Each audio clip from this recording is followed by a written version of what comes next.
We can have wages that are fair, jobs that are better, and an economy that is strong.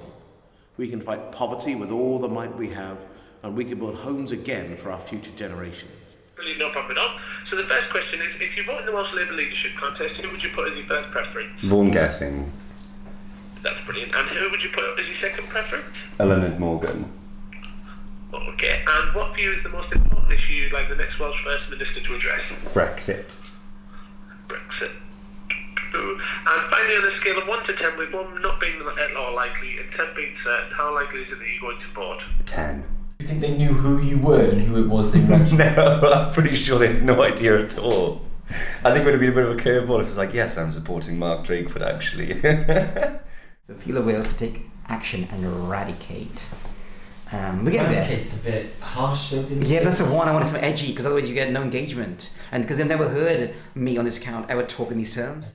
So, and out of the 96,000 followers, I reckon there's still 40,000 Welsh people, Welsh business. I want to be a bit more direct with it. So Leonard supporters moving to Vaughan is not right because there's no You're going to add bits so it focuses more on the second preference. I haven't read the rest of it, it's just a I try headline. not to focus too much on that, because I didn't want to stress it too much. It's like subtle in it. It's basically it's basically saying your top 2 choices are really needing vote. It's basically saying you can vote for a black man or a woman to represent Welsh Labour. I decided to do this for Vaughan because I think in Wales we've had some really strong leadership under Carwyn for quite a time, and I wanted to make sure that that kind of leadership wasn't just continued but built upon. That he's the kind of guy that is going to put forward a truly radical agenda for our country, and particularly his stance on the people's vote. How absolutely clear he is that we should have a people's vote in the UK, and that was probably one of the big deal breakers for me. And he was so unequivocal and so absolute in his support for it from the very beginning that I was just totally sold. And just the idea of having somebody like him as our First Minister, somebody who will truly make history for our country, but also will help us move away from this tired belief in Wales that we have to be as we are, we have to be the same. If you go back through our history stories are made up of people who just were absolutely fed up of the status quo, were fed up of being second-class citizens, were fed up of Tory Conservative governments just treating Wales like we were unimportant. And I think Vaughan gets that. This is going to be a government. If we win, it is going to be a government that is radical, that actually says that the status quo about poverty is not good enough, that we'll do absolutely everything in our power to make sure that we introduce real socialist principles into our country and we defend the very people our party was created to represent. I tell you, Riyadh, if this idea of yours doesn't work, there'll be trouble. I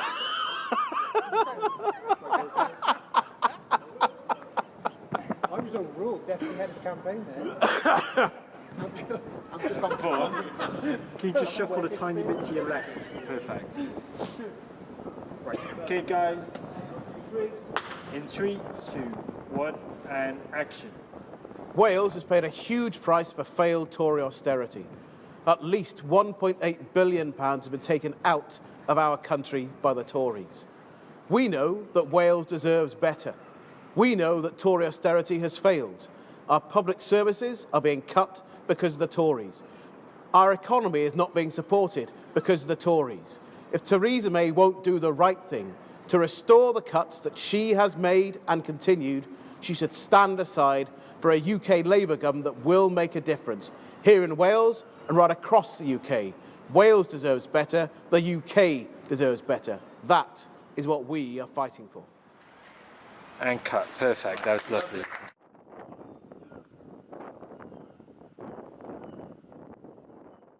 I can honestly say every single day is an absolute scream. The team is fantastic. Working with Vaughan is lovely. He's a really good guy. It's good fun. We're working 7 days a week. It's hard, and we've knitted together as a family immediately. It's been really good fun. Vaughan's motivation for stepping up to be leader of Welsh Labour and hopefully as First Minister is without doubt his backstory. The racism that he experienced as a young child and going through university is his personal illnesses at university that's made him committed to the NHS and sorting the NHS out. But more than anything else, it's about looking to the future. and finding today's solutions to tomorrow's problems. And I believe in that, and I believe in that with him. So things don't ever get him riled up. Most of the time I'm the one stressing, but he is very, very good, and that's what you need from a leader. There's no panic, there's strong decision making, and he really instills confidence in the team. It's good.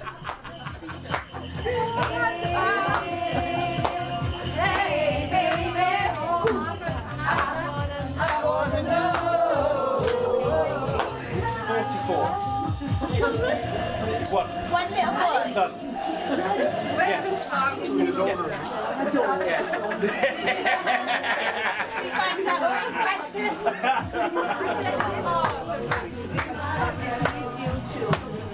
Oh, nice. Ah, she'll be back next week then.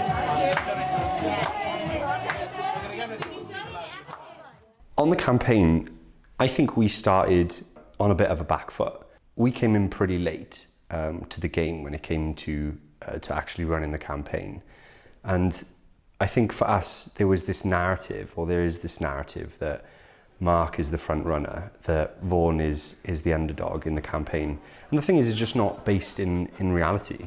It's based on what a small group of Assembly members have said, or a small group of CLPs have said, but it's just not what we're hearing on the ground. So progress for us is the change in that narrative that we've seen. And that is palpable, that is really big. It's gone from people saying time and time again, oh, Vaughan can't win this campaign, or oh, you do know Vaughan's not going to win this, right? To now, today, really significant people coming on board. So we had Dawn Bowden coming on board, and we had leaders of different local authorities coming on board, and time again, members are telling us that they're moving away from Mark, that they're coming to our campaign. They're coming over to Vaughan's Vision for Wales because of what he's saying, because of the campaign he's run, because of the literature, the messaging, the videos that he's putting out.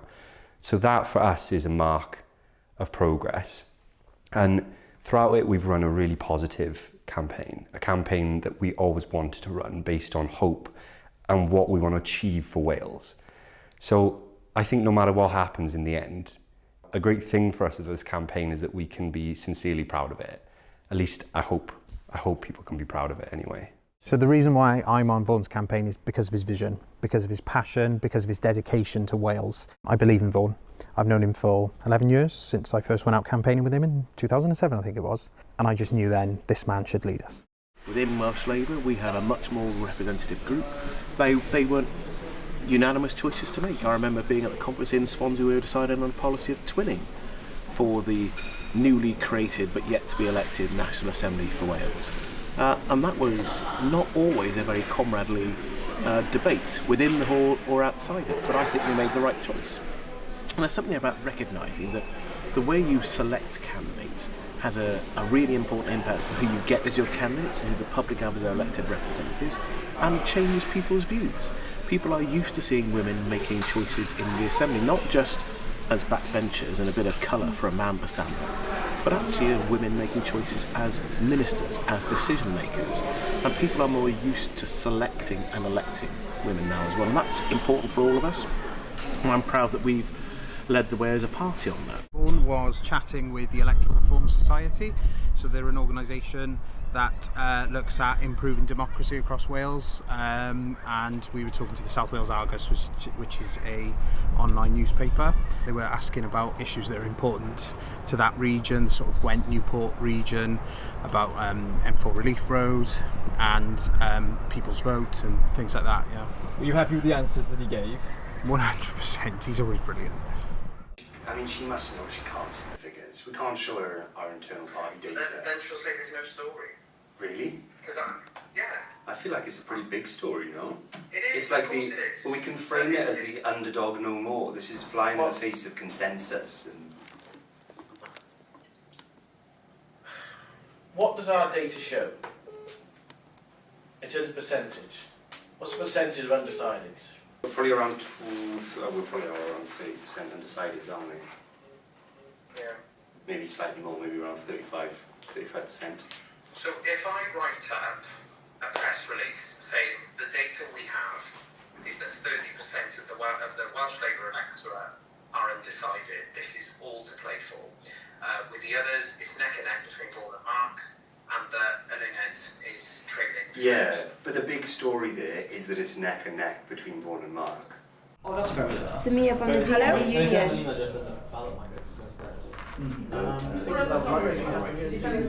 I'd say that's interesting. Oh, blimey, was it? Yeah, it's understandable. Oh, right, okay. In the quality, like areas, The ballots are going to be going out tomorrow now, and GMB has decided to back Vaughan Gething as our candidate for the next First Minister. If you could just call back in the nenext 15 minutes, we can make sure you have a conversation with Vaughan. Otherwise, I'll call you back tomorrow. Many thanks, bye. The Labour membership are really an engaged group of people, that they're interested in the issues, that they're nice, they're friendly. Politics isn't always a nice game, but actually if you engage with people and speak to them, the real issues come forward, and nothing is to be taken for granted more than anything else. The reason for my call today is to let you know there's an election underway that will decide the next leader of Welsh Labour. Hi, I'm And all of our union members are entitled to an individual vote now. Yeah, it's an element of surprise, and I think a lot of people aren't necessarily aware they have an individual vote now. So I think that's the big benefit of this, just raising that initial awareness, and because we're being so proactive, we're probably going to at least turn over a lot of these people we speak to. Does it surprise you when you get through to someone that doesn't know that there's an election going on and that Carl Jones is stepping down? No, it seems quite normal.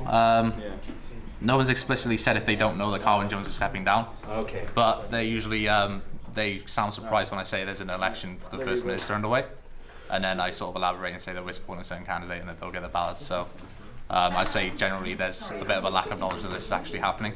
I do recognise that it's about health being more open, about having that conversation to make sure that those services are provided between health and local government rather than holding on to the money. Now, I still think there's a real opportunity to do this and get some of this right, because we know that what we currently have doesn't work for enough people, it doesn't have the capacity, and it doesn't meet the need when it exists, and you basically allow people to get iller and iller, so that's not the right place to be. So I'm completely open about that. Two things. I think the people's vote is a really big issue, and lots of our people want the Labour Party to move its position to be more positive about the people's vote. The second thing is there are a number of undecided people who want to know about the future, and they want to know what sort of a leader that you're going to be. And I think that partly becomes a lot of people have said that, is this a real contest? And of course it is. It's not just a procession before an inevitable result. There's a real contest, it's there to be won, and I'm in this to win it. So it is a couple of days until the end of the vote. This is crunch time, the last weekend before the ballots close, so we're about to have our final campaign brief meeting where we can discuss what absolutely needs to happen in the last couple of days to get as many of those Vaughan voters out as possible. So yeah, we're going to go and meet the team and see how it goes. Vaughan at the moment is speaking to members that we've identified. We're going to be sending a text message out later to members. I think there's a final email. But yeah, I think I've got about 20 plus people in at the moment. With more, I think some politicians are coming down later this afternoon. So we'll get them jumping on the phones, calling our members, calling their members in their areas. But other than that, I really don't. It's just ploughing on, really. And the more people we can get, we need to get those messages out, actually. Maybe we can do that today to all the politicians and all the people about send WhatsApp, send messages to every union people, every union person you know, to get them actually out voting. I think we as a campaign team have completely changed the narrative. And this is shown in the data. I think at the end of the day, this is neck and neck now. The beginning, the media stories, the media feel was, you know, Vaughan's going to put up a good campaign, but Mark's going to win, he's going to run away with it. I don't think that's the narrative now. And you get that from the chats that I have with journalists, that I have with reporters. They know now that this is very close. And that's the interesting thing for me, to see from where we started to where we are now. It is amazing. We've got so much data now that we can do a real in-depth analysis of where the areas are. But at the beginning, there was such a massive undecided, which was a surprise to us all. But from my perspective, it would indicate that this is such a close race between the two. But as we've gone through it, each and every fresh sweep of the data, that gap, that undecided gap, has got smaller and smaller as Vaughan's message has been getting through. I think that's come across in the media, and it's definitely come across that when Vaughan has been on TV and on the radio or in the news, the very next day on the phones, you'll see a spike in people saying, I'm absolutely 100% behind Vaughan. He is who we need for the future. We need a strong leader, and we need somebody standing up for Wales and being pro-European, absolutely. So that's been really interesting. But it'll be at the end of this project to do a real in-depth analysis of where we are within the party and where the union members are and what their key messages are. Because throughout this, my whole team has been noting what the key messages are from the electorate. So that'll be interesting for us to analyse after. The final press release, we can do it on how good the campaign has been and how pleased we are with how it's gone and how positive it's been and how every side has run a really strong, positive campaign. I don't know if many people are going to pick it up, but we can do the messaging around how whoever wins this election, we're going to rally full force behind them. But that obviously we really hope it's Vaughan. And then if we can get in our pledges to Wales in there somehow again, that would be a really nice thing. I don't know who will actually pick up on it, but you can work your magic on that, RIYADH. It depends on the angle that we go for, I think. I like the idea of going on about unity. Now that the campaign's over, I think we do need to focus on who is going to take Welsh Labour forward. Obviously we want Vaughan, but it's reaffirming the messages, reaffirming the pledges and his vision for Wales, talking about, National Care Service, free tuition fees for care leavers. I think it's that sort of message as to, this is what Vaughan will do going forward. But the idea that we are a Labour family, and whoever leads, like you said, we're going to unite behind and take the fight to the Tories and to Plaid. This is the final push. So what is it? Just 2 more days, and to get every single person that is undecided or that we haven't contacted to be contacted. And tomorrow we'll push the Brexit message again really hard, so people know that Vaughan is the candidate with the strongest opinion on the people's vote, which has been clear from the start. So we just need to get our team rallied, jolly, ready and pushing for the final leg of this long campaign. I think most people are going to be overjoyed when it's over, but yeah, I'm going to miss you guys. We can have wages that are fair, jobs that are better, and an economy that is strong. So more emphasis on courage of a woman to move her family, and then towards the end, and to never give up. Okay. Here we go. I'm here because of the courage of a woman to move her family halfway across the... Because of the courage discussed around our family table.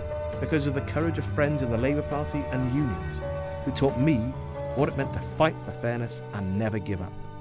We changed our country before, and we can change it again. But change takes courage.